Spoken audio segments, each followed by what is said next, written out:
Hello everyone. In this video we are going to discuss hybridization.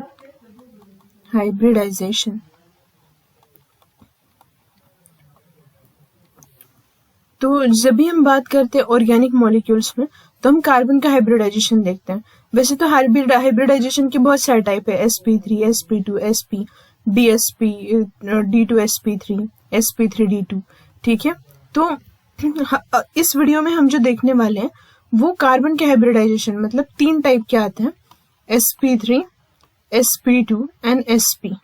ठीक है, तो इस वीडियो में हम sp3 हाइब्रिडाइजेशन कवर करेंगे। sp2 और sp के लिए अलग वीडियो आएगी। ठीक है, तो सबसे पहले देखते हैं हाइब्रिडाइजेशन का मीनिंग होता क्या है। ठीक है, तो ये जो हाइब्रिडाइजेशन है ये एक प्रोसेस है, process of mixing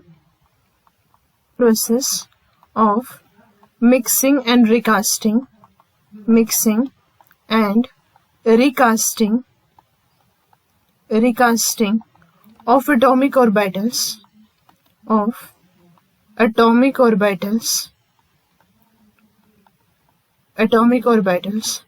to form new set of equivalent atomic orbitals।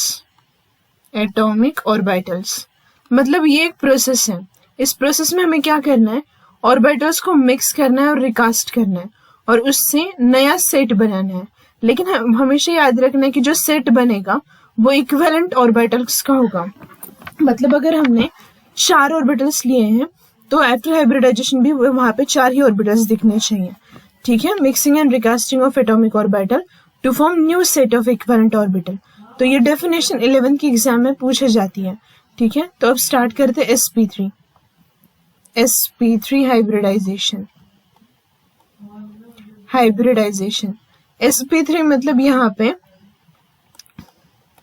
एक s का और 3 p के ऑर्बिटल इन्वॉल्व हो चुके हैं। तो sp3 हाइब्रिडाइजेशन के लिए हम फर्स्ट मॉलिक्यूल लेते हैं methane, formation of methane CH4, methane CH4। अब देखो, अगर इस मॉलिक्यूल को हमें बनाना है तो क्या करना पड़ता है, हमें कार्बन चाहिए, मतलब कार्बन के एटॉमिक ऑर्बिटल और हाइड्रोजन के भी एटॉमिक ऑर्बिटल्स। ठीक है, तो सबसे पहले कार्बन का एटॉमिक नंबर होता है 6 और इसका इलेक्ट्रॉनिक कॉन्फ़िगरेशन यहाँ पे हम लेंगे 1s2, 2s2 एंड 2p2। ठीक है, तो यहाँ पे फर्स्ट स्टेट हम लिखेंगे ग्राउंड स्टेट। इलेक्ट्रॉन्स को ऑर्बिटल्स में फील करने के लिए कुछ रूल्स यूज होते हैं, अबर्स, पॉलीज एंड हंट्स। यहाँ पे जो 1s2 है, 1 ऑर्बिटल में 2 इलेक्ट्रॉन है 1s के, 2s के ऑर्बिटल में 2 इलेक्ट्रॉन्स हैं और 2p में भी 2 इलेक्ट्रॉन। जो अबर्स था उन्होंने क्या बोला था, electrons are first filled in lower energy orbital then in higher energy orbital. तो वही रूल हमने यूज किया। पहले हमने 1s में इलेक्ट्रॉन फील किया, फिर 2s और 2p में, पहले लोअर एनर्जी फिर हायर एनर्जी में। अब एक्साइटेड स्टेट लिखते क्यों है, देखो यहाँ पे एम्प्टी ऑर्बिटल है 2p में, तो 2s से इलेक्ट्रॉन क्या हो जाएगा, एक्साइट हो जाएगा 2p में, तो हम यहाँ पे एक्साइटेड स्टेट लिखते हैं।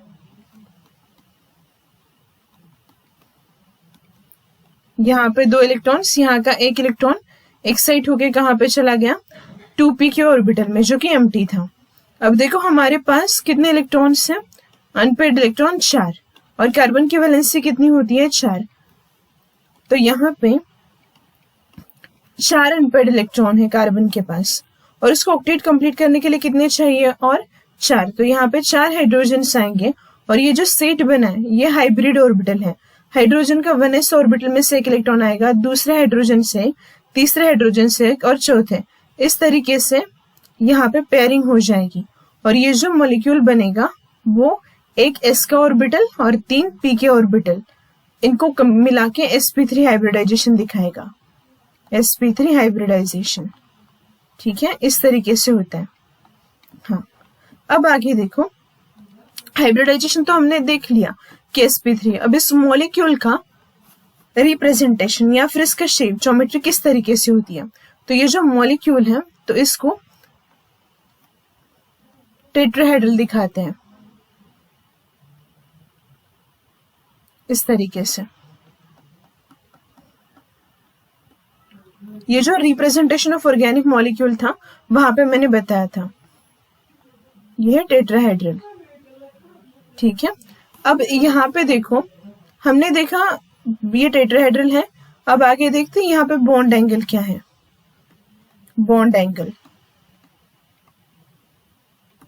ये जो बॉन्ड है CH का, इसके बीच में जो एंगल कवर हुआ है उसको बोलते हैं बॉन्ड एंगल। यहाँ पे HCH बॉन्ड एंगल, तो वो कितना है 109 डिग्री 28 मिनट, या फिर कई कई ऑप्शन में इस तरीके से भी देते हैं 109.5 डिग्री। ठीक है, हाँ। अब बॉन्ड लेंथ, यहाँ पे देखो कार्बन और हाइड्रोजन का एक बॉन्ड है, तो कार्बन के न्यूक्लियस से हाइड्रोजन के न्यूक्लियस का जो डिस्टेंस है उसको बोलते हैं बॉन्ड लेंथ। उसको क्या बोलते हैं, बॉन्ड लेंथ। और यहाँ पे बॉन्ड लेंथ जो होती है वो होती है 1.09 एमस्ट्रॉन्ग। एमस्ट्रॉन्ग ये एक यूनिट है लेंथ मेजर करने का। ठीक है, तो अब यहाँ तक हमने देखा किस तरीके से sp3 हाइब्रिडाइजेशन बनता है, इसका शेप जो देखा, बॉन्ड एंगल देखा, बॉन्ड लेंथ देखी। अब ये जो sp3 है इसमें s ऑर्बिटल का परसेंटेज कंट्रीब्यूशन कितना है और p का, तो उसको बोलते हैं percentage character. Percentage character and percent p character, percent p character. अब देखो यहाँ पे sp3 है इज इक्वल टू 100%, तो एक ऑर्बिटल के लिए कितना, तो परसेंटेज कैरेक्टर 25% होगा क्योंकि s का एक ऑर्बिटल है, और परसेंट p 75% होगा। ठीक है, अब जो मैंने आपको हाइब्रिडाइजेशन पढ़ाया वहां पे एक क्वेश्चन और भी आता है कि जो हाइड्रोजन है, यहाँ पे मैंने इस तरीके से दिखाया था एक्साइटेड स्टेट में। एक्साइटेड स्टेट में मैंने क्या बोला था कि अब उसने क्या बताया, ये इस तरीके से था 1s2, यहाँ पे एक इलेक्ट्रॉन था और p में 3 अनपेयर्ड इलेक्ट्रॉन थे। तो अब देखो मैंने क्या बोला था, 1s है, ये 2s है और 2p है, तो 1s की एनर्जी सबसे कम है। यहाँ तो हम सभी को एक लाइन में दिखा रहे हैं। ठीक है, जब हाइड्रोजन आएगा तो वो पहला इलेक्ट्रॉन किस ऑर्बिटल में देगा, 2s या 2p में, क्योंकि सारे ही अनपेयर्ड है। ठीक है, तो यहाँ पे क्वेश्चन रेज होता है कि 2s में जाएगा या 2p में जाएगा, क्योंकि यहाँ पे तो अपने एक ही लाइन पे दिखा है, लेकिन दरअसल क्या होता है, यहाँ पे ये 1s2 में 2 इलेक्ट्रॉन्स होते हैं, 2s में 1 इलेक्ट्रॉन है और 2p की एनर्जी ज्यादा होती है, तो यहाँ पे 3 इलेक्ट्रॉन्स हैं। तो यहाँ पे क्या होता है, हाइड्रोजन आता है इलेक्ट्रॉन लेके अपना, यहाँ पे देखता है तो यहाँ पे 2s और 2p में एनर्जी अलग अलग है, तो वो कंफ्यूज हो जाता है, उसको पता नहीं चलता 2s में जाना है 2p में जाना है। तो यहाँ पे सबसे पहले क्या होता है, ये जो 2s और 2p है उनको एक एनर्जी लेवल पे होना चाहिए, तो सबसे पहले हाइब्रिड ऑर्बिटल बनते हैं। तो देखो हाइड्रोजन 2s में पहले जाएगा या 2p में ये कैसे डिसाइड होता है, जो s ऑर्बिटल होता है वो स्फेरिकल शेप का होता है। ठीक है, और ये क्या होता है, नॉन डायरेक्शनल ऑर्बिटल है।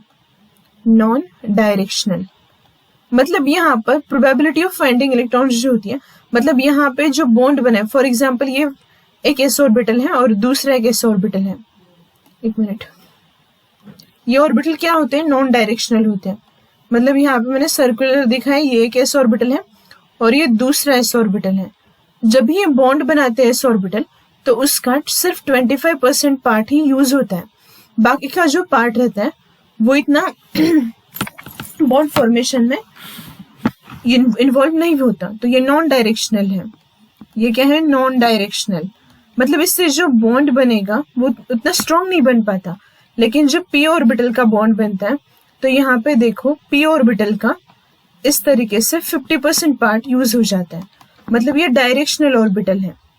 डायरेक्शनल ऑर्बिटल मतलब इससे जो बॉन्ड की ओवरलैपिंग होगी वो स्ट्रॉन्ग होगी और जो बॉन्ड बनेगा वो क्या बनेगा, स्ट्रॉन्ग। तो हाइड्रोजन आता है इलेक्ट्रॉन लेके, वो कंफ्यूज हो जाता है, मैं 2s के पास जाऊं तो एनर्जी कम है, s ऑर्बिटल की एनर्जी क्या होती है, लेस, और p ऑर्बिटल की एनर्जी मोर एनर्जी। तो यहाँ पे जब हाइड्रोजन आएगा तो सबसे पहले कंफ्यूज हो जाएगा, क्या रे 2s में जाऊं तो एनर्जी कम लगेगी लेकिन नॉन डायरेक्शनल है, उतना अच्छी तरह से ओवरलैप नहीं हो पाएगा। फिर वो डिसाइड करेगा 2p की तरफ, 2p की तो एनर्जी ज्यादा है, तो वो कंफ्यूज हो जाएगा, फिर से वापस चला जाएगा। तो यहाँ पे वो इस स्टेट में तो उसके साथ बॉन्ड नहीं बनेगा। तो फिर क्या होता है, 2s बोलता है 2p को नीचे आओ, लेकिन 2p क्या बोलता है, नहीं मैं तो डायरेक्शनल हूँ। लेकिन जब 2p बोलता है कि 2s को ऊपर आने के लिए, लेकिन 2s ऊपर नहीं आ सकता, तो यहाँ पे क्या होता है, जो 2p है वो इस 2s के साथ आ जाता है, ठीक है, इस तरीके से। और तब ये जाके बनता है हाइब्रिड ऑर्बिटल। हाइब्रिड ऑर्बिटल का सेट बनता है, हाइब्रिड ऑर्बिटल पहले बनता है। और अब जब ये एक ही एनर्जी लेवल पे है, तब हाइड्रोजन इनके साथ पेयरिंग करता है, ठीक है। हाँ, इस स्टेट में पेयरिंग नहीं होती, सबसे पहले क्या बनता है, हाइब्रिड ऑर्बिटल बनते हैं, ठीक है। हाँ, और जो एस ऑर्बिटल स्ट्रॉन्ग बॉन्ड कैसे बनाता है, क्योंकि डायरेक्शनल है, ओवरलैपिंग अच्छे से हो पाती है, ठीक है। इसका बेस्ट एग्जाम्पल, अगर आप किसी को बॉल फेंक के मारते हो, तो बॉल मारोगे तो उसको उसकी जान तो नहीं चली जाएगी, ठीक है, उतना इफेक्टिवली नहीं होगा, इफेक्टिवली उसको लगेगा नहीं। लेकिन अगर आप नाइफ देखते हो, नाइफ अगर किसी को जोर से मारोगे निशाना लगा के, तो वो क्या होता है, पेनिट्रेट होता है स्किन के अंदर, खून आएगा, उसको लगेगा। तो पेनिट्रेशन ज्यादा है एस और पी ऑर्बिटल के केस में, जितना ज्यादा पेनिट्रेशन होगा उतना स्ट्रॉन्ग बॉन्ड बनेगा। तो पी ऑर्बिटल का जो एक प्लस पॉइंट है वो है कि स्ट्रॉन्ग बॉन्ड बनाता है।